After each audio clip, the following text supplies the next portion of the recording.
ప్రభువైన యేసు క్రీస్తు లోకానికి ఎందుకు వచ్చాడయ్యా అంటే చనిపోవటానికి వచ్చాడు. ఆయన చనిపోవటానికి వచ్చాడు యేసుక్రీస్తు. ఆయన పరలోకం నుండి భూలోకానికి ఎందుకు వచ్చాడు, ఏ విధంగా వచ్చాడంటే ఆయన మరి దేవునిగా మహిమాసురుడు రావచ్చు కదా, అలా కాకుండా ఆయన పిల్లలు రక్తమాంసం గలవాడుగా ఉన్నాడు కాబట్టి ఆయన కూడా మన వాళ్ళే రక్తమాంసం గల వచ్చి ప్రాణదానం చేయటకై లోకమును ప్రేమించిన వాడై లోకరక్షకుడుగా ఈ లోకానికి వచ్చాడు. ఆయన పరలోకం వచ్చేటప్పుడు దూతలంతా ఆయన లోకానికి వెళ్తున్నాడు, లోకస్తులు మంచివాళ్ళు కాదు, బాగా హింసిస్తారు ఆయన్ని అని చెప్తున్నప్పుడు ఆయన వెళ్ళవలసిందే. కారణం ఏంటంటే ప్రవక్తలు ఆయన గురించి ప్రవచించారు, మెస్సియా వస్తాడు అని యెషయా చాలామంది చెప్పారు కాబట్టి ఆయన వెళ్ళాలి, లోకరక్ష రావాలి అని చెప్పి పంపించినప్పుడు ఆయన ఈ లోకానికి రావాల్సి వచ్చింది. ఇక్కడ లోకం రావాలంటే ఇప్పుడు ఆయన ఒక కుటుంబంలో ఒక వ్యక్తిని ఏర్పరచుకోవాలి. ఆ వ్యక్తి కన్య అయిన మరియా. ఈ కన్య అయిన మరియా తల్లి అయిన మరియగా మారిపోయింది. ఎంత విచిత్రం ఇది! కన్య మరియా తల్లి అయిన మరియగా మారిపోయింది. ఎలాగ ఇది సాధ్యం? అవును, ఈ ఆలోచనగా యేసేపుకు కన్య మరియాలు ప్రదానం చేయబడ్డారు. వారు ఏకం కాకమునుపు ఆమె గర్భం ధరించింది. ఈ సంగతి యేసేపుకు తెలిసిపోయింది. అదే మేము ఇంకా కాలేదు కదా, ఆమె గర్భం ధరించింది, ఎలాగ సాధ్యం? ఆమె ఏదో తప్పిదం చేసి ఉండాలి, ఏం చేయమంటారు ఇప్పుడు అని ఆలోచన చేస్తున్నాడు. యేసేపు దగ్గర 3 ఆలోచనలు ఉన్నాయి. ఒకటి, యేసేపు నీతిమంతుడు. ఆ నీతిమంతుడు యేసేపు కన్యైన మరియని రహస్యం వదిలిపెట్టాలా, ఒక ఆలోచన ఉంది. రెండవదిగా ధర్మశాస్త్రం ప్రకారము ఏమన్నా ధర్మశాస్త్రం అప్పగిస్తే రాళ్ళతో కొట్టి అప్పచెప్పాలి. 2. మూడవది క్షమించి చేర్చుకోవడమా. ఈ 3 ఆలోచన దగ్గర యేసేపు సతమతపోతున్నాడు. అలాగప్పుడు ఆలోచనప్పుడు ప్రభు దర్శనం చెప్పి యేసేపును భయపడవద్దు, ఆమె పరిశుద్ధాత్మల గర్భం ధరించింది అని అన్నప్పుడు ఈ పరిశుద్ధాత్మ కన్యమై ఎక్కడ ఉంది? ప్రార్థనా గదిలో ఉంది. ఆమె ప్రార్థనా పరురాలు. ప్రార్థన అన్నప్పుడు గబ్రియల్ దూత వచ్చి దయాప్రాప్తురాలా నీకు శుభం చెప్పినప్పుడు ఆమె నువ్వు కన్యగర్భం ఎందుకు కుమారుని అంటావు అంటే ఆమె అంటుంది, అయ్యా నేను పురుషుని ఎరగిన దాన్ని ఇది ఎలాగ సాధ్యం అంటే, లేదు ఇది దేవుని వాక్యం కాబట్టి తప్పదని చెప్పినప్పుడు ఆమె నేను పురుషుని ఎరగిన దాన్ని అని అంటూ కూడా నీ చిత్తమే సిద్ధించును గాక. ఆమె ప్రార్థన పరురాలు. ప్రార్థన చేసిన గబ్రియల్ పరలోకం ఆమె కోసం ఒక దేవత ప్రతిష్ఠ చెప్తుంది. రెండవదిగా విశ్వాసి. నీ చిత్తమే జరుగును గాక, నీ మాట జరుగును గాక అని గబ్రియల్ దేవతలు చెప్పినట్టు అమ్మింది విశ్వాసాలు. మొదటిది ప్రార్థన పరురాలు, రెండవది విశ్వాసి. ఆమె అనుకుంది, నేను గర్భం ధరించి కుమారుని కంటే నేను గర్భం ధరించినప్పుడు ఏమవుతుంది?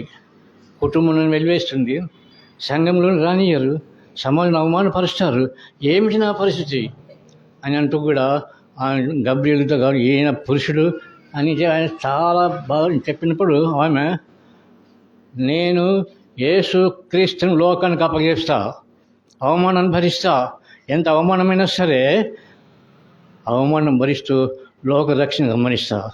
ఈ లోకరక్షణ ఆయన వస్తే కానీ ఆయన మన వల్లే రక్తమాంసాలు వస్తాడు, కానీ ఆయన పిల్లలు రక్తం వచ్చి ఆయన రక్షించడానికి ఈ లోకానికి వచ్చాడు. ఆయన లోకరక్షకుడిగా వస్తాడు. లోకరక్షణ వచ్చిన తర్వాత ఆయన ఎందుకని వస్తాడు? పాపులను రక్షించడానికి వస్తాడు. రోమాపత్రిక 5వ అధ్యాయంలో మనం ఇంకా పాపులమై ఉండగానే అంటాడు చూడండి. మన రోమాపత్రిక 5వ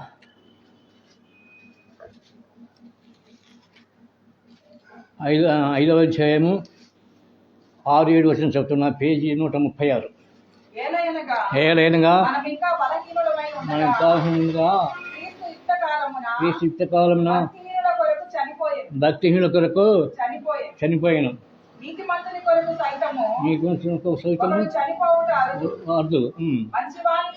మంచివాని కొరకు తెగింపవచ్చును. అయితే దేవుడు మన తన ప్రేమ వెల్లడిపరుచున్నాడు. అనగా మనం ఇంకా పాపం ఉండగానే క్రీస్తు మన కొరకు చనిపోయాను. కాబట్టి ఆయన రక్తం వలన నీతిమంతులుగా తీర్చబడి, అంటే అంతవరకు నీతిమంతులు లేడు. అందరూ నీతిమంతులే, పాపులే.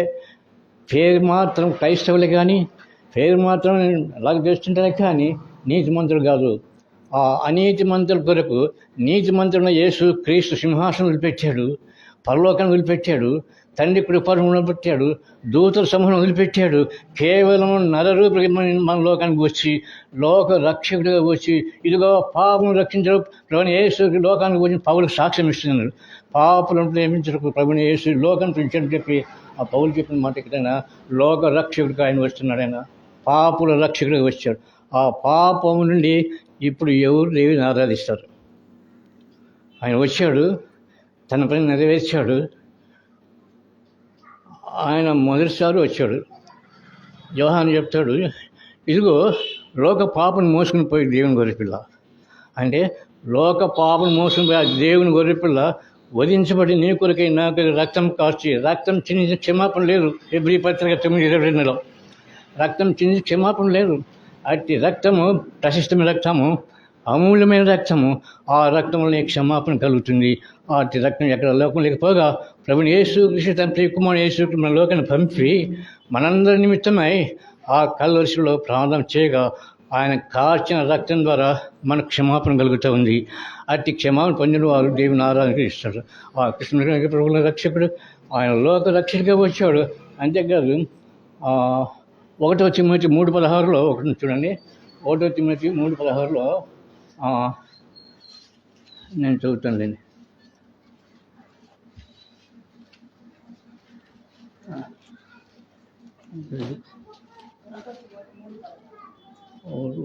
మూడు 3:16 గొప్పదైనది. ఆయన సశరీరుగా ప్రత్యక్షమైన ఆత్మవిషయమైన నీతిమంతుడని తీర్పొందెను, దేవతలకు కనబడెను, రక్షకుడని జనములు ప్రకటించబడ్డాడు. ఇక్కడ ఈయన ఏమనంటే మనుష్య కుమారుడు యేసు క్రీస్తు రక్షకుడిగా ప్రకటించబడ్డాడు. ఏమిటి ఆ రక్షణ? ఏమిటంటే రక్షణ? మనం రోమపత్రికలో 8వ అధ్యాయంలో మనము చెబుతాం. రోమపత్రిక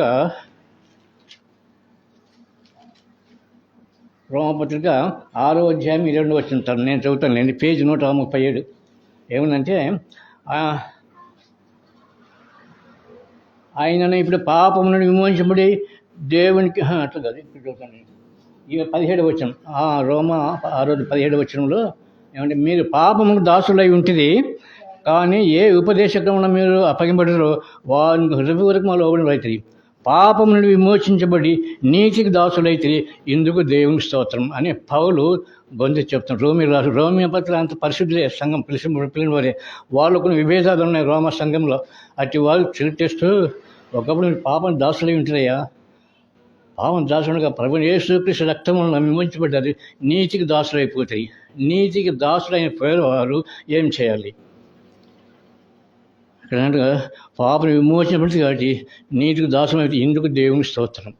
ఆ ప్రభుని యేసు క్రీస్తు సశరీరుడిగా వచ్చాడు, లోక రక్షకుడిగా వచ్చాడు, పాపుల రక్షకుడిగా వచ్చాడు. ఆయన ప్రకటించబడినగా వచ్చాడు. ఆ ప్రభుని యేసు క్రీస్తు మనందరి నిమిత్తమై, లోక పాపం మోసం నిమిత్తమై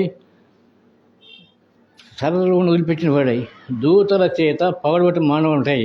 ఆ దూతల చేత ఆ దూత సభ ఏర్పడితే పరలోకంలో ఆ లోకమంతా చెడిపోయింది. వారి కొరకు ఎవరు పోతారు?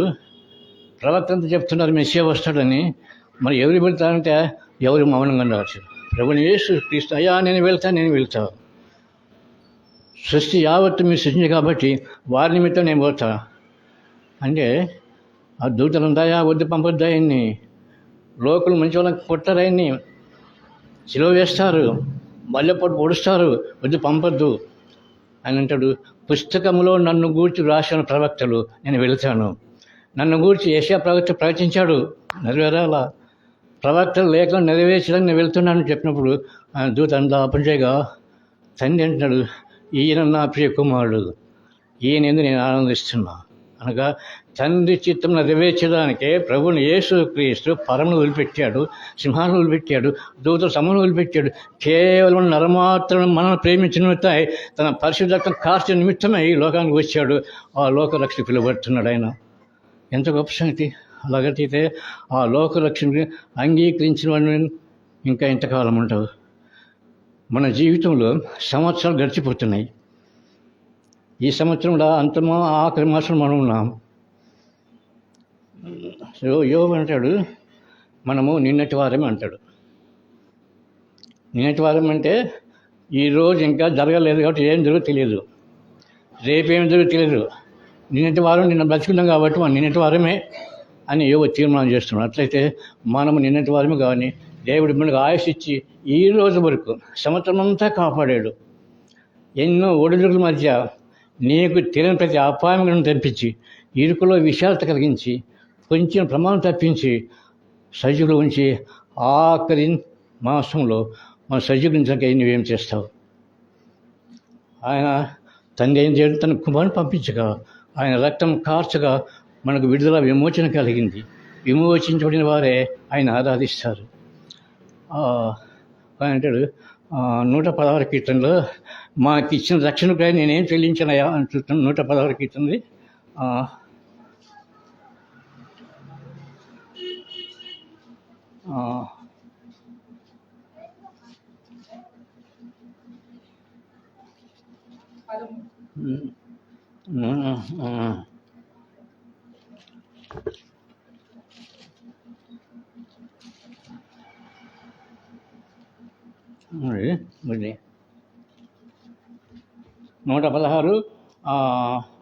12-13 వచ్చిన చదువుతున్నా, పేజీ 514.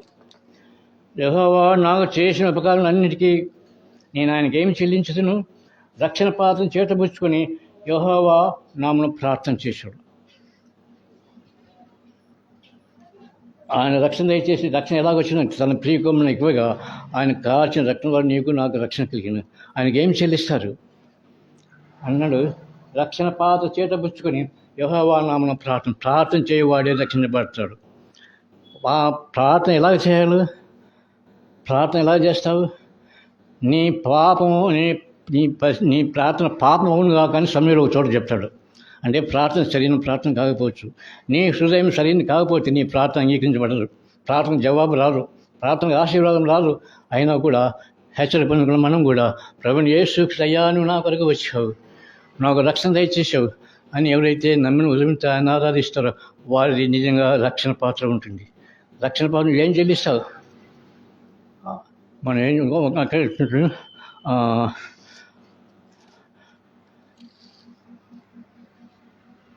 103 కీర్తన చూడండి. కీర్తన 103 నేను చదువుతున్నాను. నా ప్రాణమా యెహోవాను సన్నతించుము, నా అంతరమును సమస్తమా ఆయన పరిశుద్ధ నామమును సన్నతించుము. నా ప్రాణమా యెహోవాను సన్నతించుము, ఆయన చేసిన ఉపకారములు దేనిని మరువకము. ఆయన నీ దోషములను క్షమించువాడు, సంకటను కుదుర్చువాడు, సమాధులను నీ ప్రాణం విమోచించేవాడు, కరుణా కటాక్షం. ఇక్కడ 4 విషయాలు చెప్పబడ్డాయి. ఎందుకు ఆయన ఆరాధించాలి? ఈ దైవజనుడు తన ప్రాణంతో చెప్పుకున్నాడు, నా ప్రాణమా ఆయన ఆరాధించు. ఎట్లంటే నా ప్రాణమా యెహోవాను సన్నతించు. ఎందుకు సన్నతించాలా అంటే ఇక్కడ ఒకటి దోషములను క్షమించాడు, సంకటం కుదిర్చాడు, సమాధిని ప్రాణం విమోచించాడు, కరుణా కటాక్షములు కిరీటం ధరించి. ఇన్ని ఉపకారం చేసిన ఆయన నువ్వు ఎలాగ ఆరాధిస్తావు? నీ ప్రార్థన ఆరాధన సత్యంతో ఆత్మతో ఆరాధించాలి. కాబట్టి అతి ఆరాధన స్థితి యోగ్యమైనమా?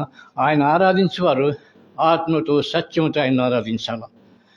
అలా కాకపోతే నీ ప్రార్థన ఆరాధన చెవియొకడు రక్షింపనేకినట్లు అని చేతుకోగలరు, వినగిన చెవులు కాలేదు. కాబట్టి ఆయన ఏంటంటే ప్రార్థన చేయగా మీ పాపం నాకు అడ్డం వస్తున్నాయంట, ఆయన సన్నిధి చేరలేకపోతున్నాయి. కనుకనే మనము హృదయమార తనివి తీరా ఆయన ఆరాధించాలంటే హృదయ శుద్ధి గల వారు ఆయన ఆరాధిస్తారు, యథార్థవంతుని ఆరాధిస్తారు. కారణం అంటే ఆయనకి రక్షణ ఇచ్చాడని రక్షణ ఇష్టంగా రాలేదు. తండ్రి అయిన దేవుడు తన కుమారుని మనకు బహుమానంగా ఇచ్చాడు. ఆయన ప్రశ్న వేస్తాడు, నేను నా కుమారుని బహుమానంగా ఇచ్చాడు, ఏం చేశారు? శిలువ వేశారా? ప్రభువైన యేసు క్రీస్తుడు మొట్టమొదటిగా తన స్వకీయుల దగ్గరకు వచ్చాడు. యోహాను సువార్త మొదటి జన్మ చూస్తే స్వకీయుల దగ్గరకు రాగా వారు ఆయన తిరస్కరించారు, నాకు అక్కడ పొమ్మన్నారు. అప్పుడు అన్యజనులైన మనకు యేసుక్రీస్తు లభ్యమైనాడు. ఆ యేసుక్రీస్తు నీ కొరకై నా కొరకై రక్తమాంసలుగా వచ్చి అనేకలను అవమానపరుస్తుండగా, కొడాదెబ్బలు కొట్టుతుండగా, రక్తం కార్చుండగా, అనేకలు ఆయన ఆభాషించుండగా ఆయన నీ కొరకై శిలువలో ప్రాణదానం చేసి కేక వేస్తున్నాడు. ఇప్పుడు నా వైపు చూచి రక్షణ పొందండి. మొదటిసారి ప్రభువైన యేసుక్రీస్తు వచ్చాడు, గొర్రె పిల్లగా వచ్చాడు, వధించబడ్డాడు, రక్తం కార్చాడు, రక్షణ సిద్ధం చేసి ఉంది. రక్షణ పొందిటివా? రక్షణ నీ ఆరాధన ఎలాగ ఉంది? మొదటిసారిగా ప్రభువైన యేసుక్రీస్తు గొర్రె పిల్లగా వచ్చి నీ కొరకై నా ప్రాణం పెట్టాడు. ఇప్పుడు ప్రభువైన యేసుక్రీస్తు ఈ లోకంలో వెళ్ళి తండ్రి ఎద్దకు వెళ్ళినప్పుడు ఇప్పుడు ఏం చేస్తున్నాడు? ఆయన తండ్రి ఎద్ద నీ కొరకై నా కొరకై పరిశుద్ధులందరి కొరకై విజ్ఞాపన చేస్తున్నాడు. అయ్యా పరిశుద్ధులు కావాలి, ఇంకా ఆ సంఘంలో ఇంకా కొన్ని రక్షించబడాలి, సేవలు కష్టపడుతున్నారు, సువార్త ప్రకటిస్తున్నారు, ఇంకా కొంత సమయం ఇవ్వు అనగా లేదు సమయం చేసిపోదా అన్నాడు. ఆగండి, ఇంకా కొంచెం ఆగండి. కుమారుడు యేసు క్రీస్తు నీ కొరకై నా కొరకై కొంత సమయం అడుగుతున్నాడు. ప్రభు వింటున్నాడు. అయ్యా ఇంకొక సమయము, ఇంకొక రక్షించబడాలి, సేవలు కష్టపడుతున్నాడు అని తన్ని విజ్ఞాపన చేస్తున్నాడు ప్రభువైన యేసు క్రీస్తు. అట్లాగైతే సమయం ఉండగానే రక్షించబడిన నేనేం చేయాలి? గొల్లలు ఏం చేశారంటే, గొల్లలు ఊరికి వెళ్ళబట్టి ఉన్నారు, గ్రామంతో సంబంధంలా రాత్రిపూట వాళ్ళు కాస్తున్నారు. అది వాళ్ళు చూసినప్పుడు వారి దేవదూత వారిని ఎన్నిక లేని వారిని ఎన్నుకున్నారు. గ్రామంతో సంబంధం లేని వారిని ఎన్నుకొని వారికి మొట్టమొదటిగా వారు మొట్టమొదటిగా దేవుని ఆరాధిస్తున్నారు. పదండి పోదాం, సువార్త చెబుదాం అని వారు ఏమి విన్నారో విన్న దాన్ని విశ్వసించారు, విశ్వసించిన దాన్ని ప్రకటించారు. ఆ ప్రకటన ప్రభువైన యేసుక్రీస్తే. అట్లాగైతే ఈ క్రిస్మస్ రోజు మనం ఏం చేస్తాం?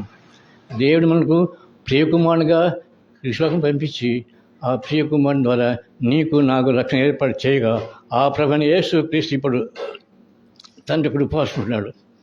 మొదటిసారి వచ్చాడు, ప్రాణాలను పెట్టాడు. రెండోసారి వస్తాడు, గమనించండి, రెండోసారి వస్తాడు, సంఘాన్ని తీసుకొని పోతాడు. ఎవరు ఆ సంఘం? అపొస్తలుల కార్యములు ప్రభువైన యేసుక్రీస్తు స్వరక్తం ద్వారా సంపాదించిన సంఘం కొరకు ఆయన వస్తాడు. ఆయన రక్తం కార్చి సంఘం స్థాపించాడు. ఆయన రక్తం అనేకలు రక్షించబడ్డారు, సంఘం ఏర్పడబడింది. ఆ ప్రభువైన యేసుక్రీస్తు లోకానికి వస్తాడు, సంఘాన్ని తీసుకెళ్తాడు. సంఘం తీసుకుంటే లోకం అంతా సమాప్తమైన పిల్లలు. గమనించండి, శిష్యులు అడిగారు, అయ్యా నీ దాకా ఎప్పుడయ్యా అని శిష్యులు అడిగితే అంతం ఇప్పుడే రాదు. రాజ్యంకి రాజ్యం వస్తుంది, యుద్ధాలు జరుగుతున్నాయి, కరువులు, భూకంపాలు ఇవన్నీ జరుగుతాయి. అప్పుడు జరుగుతున్నాయి, ఇవన్నీ ఇప్పుడు జరుగుతూనే ఉన్నాయి. యుద్ధాలు జరుగుతూనే ఉన్నాయి, భూకంపాలు విపరీతం జరుగుతాయి, యాక్సిడెంట్ విపరీతం జరిగిపోతున్నాయి. అంతేకాదు, ఒక మట్టి చెప్పనా, సూడాన్ దేశంలో ఆ ప్రభుత్వము 200 మందిని కాల్చి చంపారు అర్ధరాత్రి పూట. 20 చర్చిలను కాల్చి పడేశారు. కారణం ఏంటంటే ఆ ప్రభుత్వం దేవునికి విరోధంగా ఉంది. అట్లయితే ఇవన్నీ నెరవేరుతూనే ఉన్నాయి. హర్యానాలో క్రైస్తవులకు శ్రమలు ఆరంభం అయిపోయినాయి, దేవుని లేఖలు నెరవేరుతూనే ఉన్నాయి. ఇవన్నీ జరుగుతున్నప్పుడు ప్రభువు రావడం సమీపంగా ప్రియులారా, ప్రభు వస్తాడు, దూతలు తీసుకుని వెంటూ వస్తాడు. ఆయన ప్రధాన దూతలు వస్తాడు. ఆయన వచ్చినప్పుడు ఎత్తబడే సంఘములు ఉంటే చాలా అదృష్టం కదా. ప్రభువుని యేసుక్రీస్తున్నప్పుడు ఇప్పుడు సైతాను గర్జిన సింహం వలె తిరుగులాడుతున్నాడు, సంఘాలన్నీ దర్శిస్తున్నాడు. ఏ సంఘంలో విశ్వాసులు ఉన్నారు, ఏ సంఘంలో కాపులు ఉన్నారు, ఎక్కడ సువార్త ప్రకటించబడుతుంది, దాన్ని పాడు చేయాలా విషయాన్ని గర్జించమని తిరుగులాడుతుండగా పరిశుద్ధాత్మ దేవుడు ఆటంక పరుస్తున్నాడు. సమయం కొంచెమే ఉంది ప్రియులారా. వచ్చును, ఆలస్యం చేయకపోవచ్చును, లేఖలు నెరవేరుతున్నాయి. ఆయన ఎప్పుడు వచ్చును తెలియదు కనుక ఆయన రాక సమీపంగా ఉన్నప్పుడు మనం కూడా సిద్ధపడి ఉంటాం. ఎంత మంచిది! ఆయన వస్తాడు మధ్యాకాశంలో, ప్రభు అయిన దూతలు నిలబెట్టుకుని వస్తాడు. మధ్యాకాశం వచ్చినప్పుడు పరిశుద్ధాత్మ దేవుడు సంఘాన్ని తీసుకెళ్ళి అప్పగిస్తాడు. సంఘం ఎవరు? స్వరక్తం ఇచ్చి సంపాదించిన సంఘం. ఆ సంఘం ఎత్తబడి ప్రభుని యేసుకి తప్పగా ఆ యేసుకి తండ్రి సంఘాన్ని తీసుకెళ్ళి, అయ్యో ఈ సంఘము నా రక్తం కాచి సంఘాన్ని సంపాదించా, చూడి సంఘాన్ని తండ్రి ఆ సంఘాన్ని తీసుకెళ్ళి అక్కడ ఒక్కొక్కరు ఏర్పడుతున్న నివాసాలు ఏర్పాటు చేయాలి. యోహాను సువార్త 14వ అధ్యాయంలో అందరికీ నివాసాలు ఏర్పాటు చేస్తున్నాడు. ప్రభుని యేసుక్రీస్తు ఇప్పుడు ఏం చేస్తున్నాడు అంటే నివాసాలు ఏర్పాటు చేస్తున్నాడు. శిష్యులు అన్నారు, అయ్యా నువ్వు మమ్మల్ని విడిచిపెట్టిపోతానంటున్నావు, సిలువ వేస్తారంటున్నావు, బహుగా దెబ్బలు కొడతారంటున్నావు, మరి నీ వెళ్ళిపోతే మా సంగతి ఏమిటి? మమ్మల్ని కూడా నిన్ను మమ్మల్ని వదిలిపెడతారా? అయ్యా మా సంగతి ఏమిటి అని ప్రభుత్వన్నప్పుడు ఆయన అన్నాడు, నేను వెళ్ళుట క్షేమకరము. నేను వెళ్తాను, నేను వెళ్ళి మీ కొరకు ఆదరణకర్తను పంపిస్తా, ఆదరణకర్త పరిశుద్ధాత్మను పంపిస్తా. ఆయన మీతో ఉంటాడు, మీలో ఉంటాడు, మిమ్మల్ని కాపాడుతాడు. ఎంత ఆదరణ ప్రాఖ్య! ఇప్పుడు పరిశుద్ధాత్మ దేవుడు సంఘాల్లో సంచరిస్తున్నాడు. సాతాను ఎక్కడ తిరుగుతుందో అక్కడ సాతాను ప్రవేశిస్తూ తిరుగుతున్నాడు. ప్రియులారా గమనిద్దాం, మనము ప్రభు రాక సమీపంలో ఉన్నాం. ఎప్పుడు వస్తాడో తెలియదు కనుక ఆయన రాక సమీపంలో మనం ఉన్నాం, ఎత్తబడే సంఘంలో మనం ఉన్నాం. అలా కాకుండా అయితే మనం ఎలాగ చేస్తాం? 1వ తెస్సలోనికీయులు 4వ అధ్యాయం చూడండి. 1వ తెస్సలోనికీయులు 4వ అధ్యాయం జ్ఞాపకం వస్తూ ఉంది.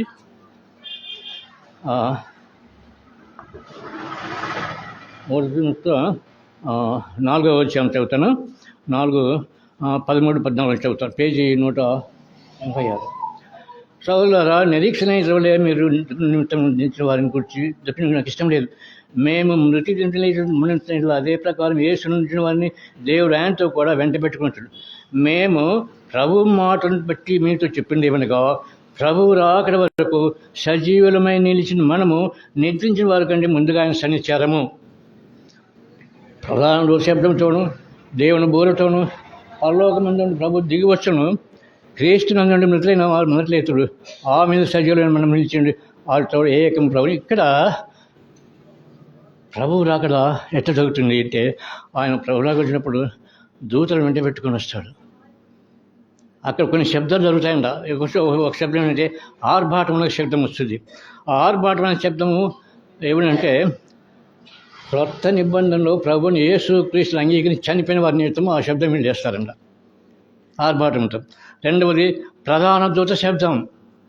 ఆ ప్రధాన దూత శబ్దం విన్నప్పుడు పాత నిబంధనలు కొంతమంది బతుకు చనిపోయారు, ఆ శబ్దంని పాత వాళ్ళు లేస్తారు. మూడో శబ్దము బూర శబ్దం. ఈ బూర శబ్దం అంటే ఆయన రాకడి వరకు ఇంకో కొన్ని బ్రతికి ఉంటారంట. ఆ శబ్దం విని ఇప్పుడు ఎంత కలిసి ప్రభుని యేసుక్రీస్తును హత్తుకుంటారు, పరలోకానికి వెళ్తారు. అట్లయితే యేసును అంగీకరించిన నీవు నేను ఎత్తబడే సంఘంలో ఉన్నావా లేదా? మనం ఎన్ని పండుగలు చేసుకున్నా, ఎంత సంతోషకరంగా ఉడుచుకున్నా కూడా ప్రభు నీతో మాట్లాడుతున్నాడు, తండ్రి నీతో మాట్లాడుతున్నాడు. మీ అందరికీ నాకు బహుమానంగా ఇచ్చా. ఆయన గురించి మీరు సంతోషం క్రిస్మస్ చేసుకుంటున్నారు, బాగానే ఉంది. కానీ నా కుమారు మీకు బహుమానం ఇచ్చే మీరు నాకేమిచ్చారు?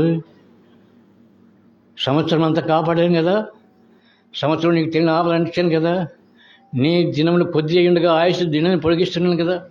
ఏం చేస్తావు? ప్రియులారా గమనిద్దాం. ప్రభు రాకులు పడబడ్డాం, సమయం కొంచెం మిగిలింది. వచ్చుచున్నవాడు ఆలస్యం చేయక వచ్చును. ఒక వచనం జ్ఞాపకం వస్తుంది. ఏంటంటే ప్రకటన గ్రంథంలో చూస్తాను. ప్రకటన గ్రంథంలో ఏముందంటే,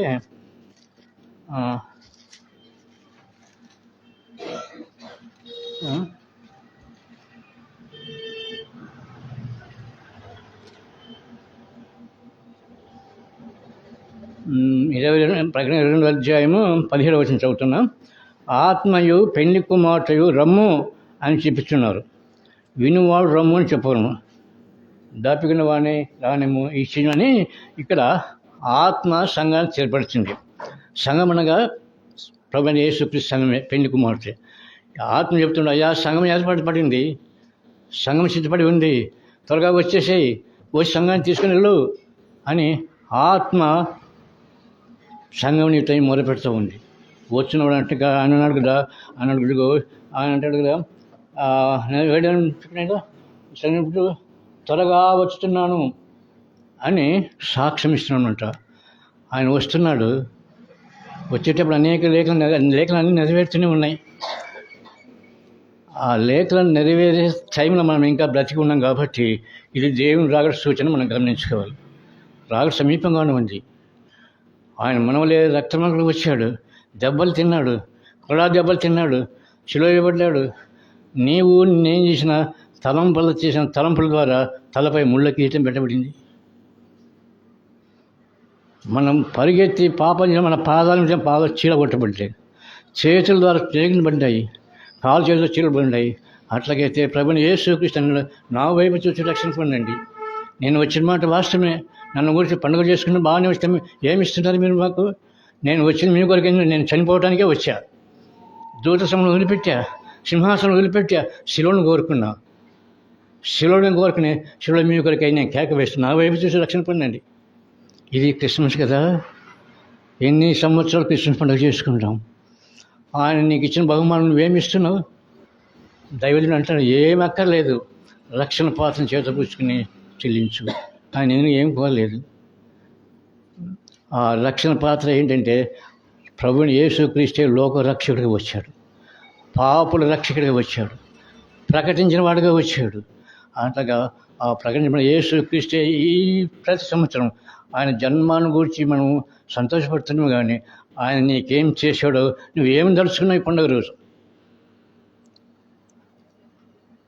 ఇర్మియా గ్రంథం 17వ అధ్యాయంలో హృదయం అన్నిటికంటే మోసకరమైంది, అది ఘోరమైన వ్యాధి కలిది అని చెప్తూ, ఆ హృదయం నాకు ఇవ్వు, చెడిపోయిన హృదయం నీకు అక్కర్లా, నువ్వు ఇంకా చెడిపోతావు.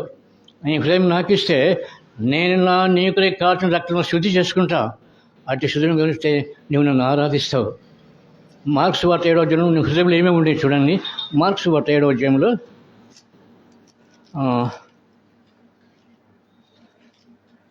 ఎందుకు కోరుకున్నాడంటే ఆయన చూడండి, మార్క్స్ వార్త 7వ అధ్యాయము ఇదే వచనం, పేజీ 37, మార్క్స్ 7:1. అపవిత్రపరచును, లోపల నుండి అనగా మనుషుల హృదయంలో నుండి దురాలోచనలు, జారత్వములు, దొంగతనములు, నరహత్యలు, విచారములు, లోభములు, చెడుతములు, కృత్రిమములు, కామకామము, మత్సరము, దేవదర్శనము, అవేకునొచ్చును. ఇవన్నీ లోపల నుండి వస్తాయి. ఇవన్నీ హృదయం ఉండి ఈ హృదయం అడుగుతున్నాడు, కుమారుడా నీ హృదయం నాకు ఇవ్వు. ఎందుకంటే నీ హృదయం సరైనది కాదు, అపవిత్రతో నిండి ఉంది, పాప పంకిలమైంది నీ హృదయం మోసకరమైన జాగ్రత్తమా. ఆ హృదయం నాకు ఇస్తే ఆ హృదయం శుద్ధి నేను పవిత్ర రక్తం కార్చాను కాబట్టి నా రక్తం చేత కరిగి శుద్ధీకరించి నా సొత్తుగా చేసుకుంటాను. నన్ను ఆరాధించేవారు సత్యంతో, మీరు మీ సొత్తు కాదు. పట్టాలంటే మీరు మీ సొత్తు కాదు, విలువ పెట్టి కొనబడినారే. ఏమిటా విలువ? ప్రభుని యేసుక్రీస్తే మనకు గొప్ప విలువ. ఆ ప్రభుని యేసుక్రీస్తు విలువైన యేసుక్రీస్తును మనం ప్రతిసారి పండుగ చేసుకుంటున్నాం. పండుగలో ఒక తీర్మానం చేద్దాం. అయ్యా ఎన్నో సంవత్సరాలు నాకు ఇచ్చావు, ఎన్ని ఉడుగులను సమస్యావు, ఇరుకులో విషాదత కలిగించావు, నెమ్మది దయచేసావు. ఈ సంవత్సరం కూడా నాకు ఆయుష్ దశించవయ్యా, మిగిలిన కాలం అంతా నీ కొరకు నేను జీవిస్తా అని ఎవరైనా తీర్మానం చేస్తారా?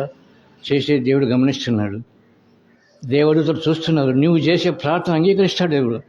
దూతలు సాక్ష్యం ఇస్తారు, అయ్యా పలానా సోదరు ప్రార్థన చేస్తుంది, తీర్మానం చేస్తూ ఉంది, నీ కొరకు జీవిస్తారంట. ఆయన తీర్మానం చేసినప్పుడు నీ తీర్మానం ప్రభుకి ఇష్టమైనదిగా ఉండాలా. గమనించారా ప్రియులు? గమనించండి.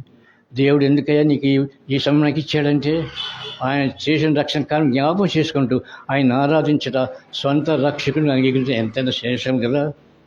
కనుకనే ఆ కన్య అయిన మరియా, అయ్యా నేను పురుషుని దాన్నే, అయినా కూడా నన్ను సంఘం హింసిస్తుంది. అయ్యో వివాహం కాకముందే ఈమె గర్భం ధరించింది, అని ఎంతమందిని అవమానిస్తారు. కానీ అవమానం భరిస్తూ లోకమునకు సిలువ వేయబడిన యేసుకి అప్పగిస్తా, అవమానం భరిస్తూ లోకరక్షకుని భరిస్తూ ఉంది మరియ. కన్య అయిన మరియ తల్లి అయిన మరియగా మారిపోయింది. ఎంత గొప్ప సంగతి అన్నాడు కదా యోసేపు కూడా. విడనాడుకుని ఈ సంఘం నన్ను చాలామంది అవమాన పరిశ్రమ చేసుకుంటే అని విడనాడు ఉద్దేశం కలిగినప్పుడు దర్శనంలో దేవుడు హెచ్చరిస్తాడు. అప్పుడు ఆమెను చేసుకునగా ప్రభువైన యేసు క్రీస్తు లోకానికి మనకు వచ్చాడు.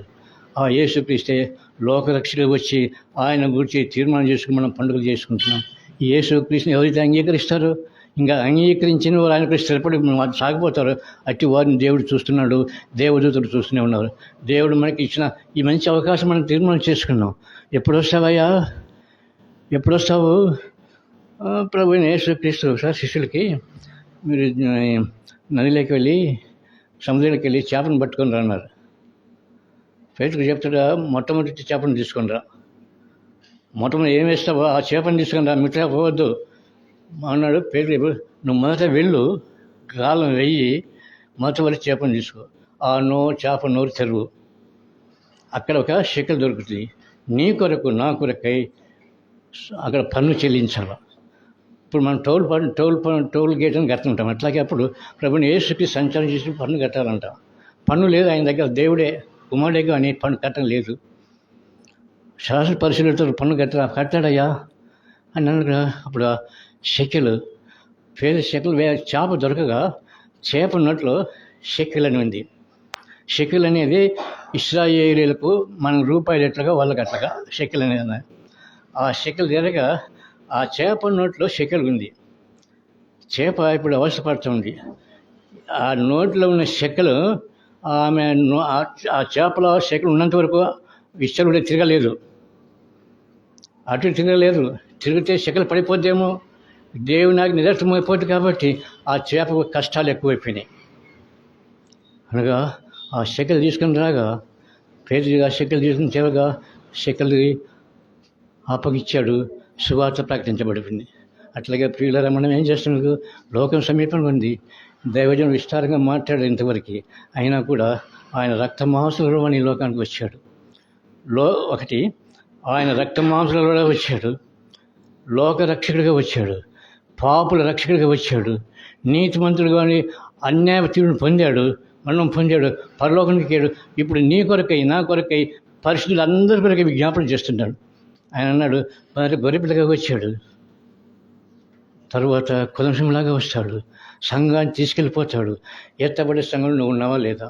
ముగిచేస్తున్నాను. ఎత్తబడే సంఘంలో నీవు ఉంటే క్షేమకరమైన పరిస్థితులకు వెళ్తావు. దేవుడు నీ కొరకు నా కొరకు ఏర్పాటు చేయబడిన నివాసులు మనం చేరుస్తారు. అట్లయితే మన పండుగలు చేసుకుని బాగానే ఉంది. కానీ ఈ పండుగ సమయంలో ఏం తీర్మానం చేసుకున్నాం? నా కీర్తన కార్డు అన్నాడు, అయ్యా నాకు చేసిన ఉపకారాలన్నింటి మిత్తమై, ఇక్కడ నేను మళ్ళీ ఆ మాట చదవాలనిపిస్తుంది. 103 కీర్తనలోనే ఏమంటే,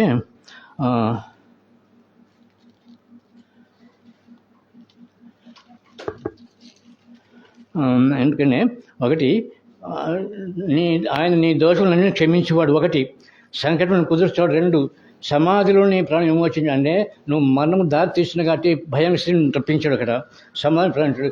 కరుణా కటాక్షములను నీకు కీముంచినాడు. పక్షిరాజు లేని ఎవరు అంటే దినము నిన్ను కాపాడుతూనే ఉన్నాడు. నీకు నాకు తెలివి కాబట్టి ఎన్ని ఆపదలు వస్తున్నాయి కాబట్టి వాటిని తప్పిస్తూ దినము ఆయన కృప నిన్ను వెంటాడుతూనే ఉంది. నీవు త్రోవ తప్పి తిరుగుతుండగా ఆయన వెనక వస్తున్నాడు, ముందు వెళ్తున్నాడు. ఇదిగో నీ వెళ్ళేదారి ఇదే ఆయనకి వెనకను స్వరం పడుతున్నప్పుడు పిల్లలు గమనిద్దాం.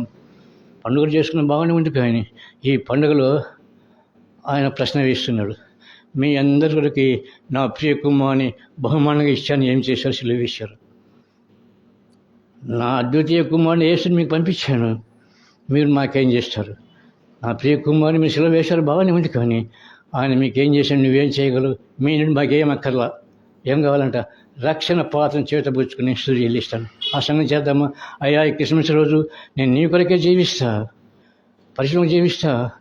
నా కొరకే లోక రక్షకుడు వచ్చాడు, పాపుల రక్షకుడు వచ్చాడు, ఆయన పరిశుద్ధుడిగా వచ్చాడు, ఆయన ఆశ్చర్యకరుడు. ఆ మాట చదువుదాం, మర్చిపోయి నేను. అంటే ఆయన ఆశ్చర్యకరుడు అంటే ఎన్నో అద్భుత కార్యాలు చేశాడు. గలిలయ సముద్రంకి వెళ్ళాడు, గాలిని శబ్దం పొంగునని చేశాడు.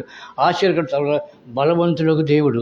బలవంతుని దేవుడు ప్రభు యేసు ఎంతో గొప్ప గొప్ప కార్యాలు చేశాడు. ఆయన బలవంతుని దేవుడు.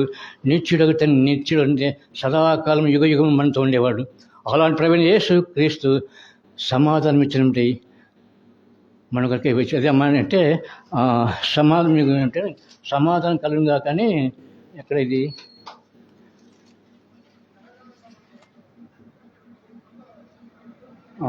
లూకాసు 2వ అధ్యాయము పండుగ మీరు చూసారు. వెంటనే పరలోక సైన్య సింహాన్ని దూకండి. సర్వోన్నత స్థలంలో దేవుని మహిమయు ఆయనకి ఇష్టమైన మనుషులకు భూమి మీద సమాధానం. అంటే భూమి సమాధానం లేదు. ఆ సమాధానం ఇచ్చడానికైనా పరలోకం నిలిపించాడు. ఆయనకి ఏమనంటే గొల్లలకి మామూలుగా లోక జ్ఞానం కానీ సమాధానం ఉండదు. మరి ఆయన యేసుక్రీస్తుని ఎట్లా తెలుస్తుంది అంటే అన్ని వివరంగా ఆయన చెప్తున్నాడు. ఆయన పశువులతో ఉంటాడు. ఆయన పొత్తిగుడు చుట్టబడి ఉంటాడు. ఆయన లోకరక్షణ చెప్పగా వారు వెళ్ళారు, వర్తమానం విన్నారు, వర్తమానం విశ్వసించారు, వర్తమానం ప్రకటించారు. అట్లాగైతే క్రైస్తవులు మనం ప్రభువుని యేసుక్రీస్తు నమ్ముకున్నాం, రక్షణ పొందాం, బాప్తిస్మం పొందాం, సువార్త విన్నాం, విశ్వసించండి నువ్వేం చేస్తున్నావు? గొల్లబోయిలు పోయి ప్రకటించారు. అట్లాగైతే రక్షించబడిన నీవు, ఆయన రక్తం చేత కడగబడిన సంఘంలో నీవు కూడా ఆయన ప్రకటిస్తావా? ఈ క్రిస్మస్ రోజు తీర్మానం చేసుకున్నావు, అయ్యా నువ్వు నా కొరకే వచ్చావు, రక్షణ ఇచ్చావు, నిన్ను గురించి ప్రకటిస్తా, ఆత్మరక్షణ ప్రయాసపడతా, సంఘ పక్షం ప్రయాసపడతా, సంఘ కార్యక్రమంలో నేను పాలు పొందుకుంటా, సంఘ క్షేమాలు పొందుతా, సంఘ సరిహద్దు విశాలపరచుకుంటే నేను ప్రయాసపడుతున్నాయా, నన్ను స్థిరపరిచి బలపరచని తీర్మానం చేసుకుంటే దేవుడు ఎంతైనా సంతోషిస్తాడు. ఈ వర్తమానం దీవించుడు కాక.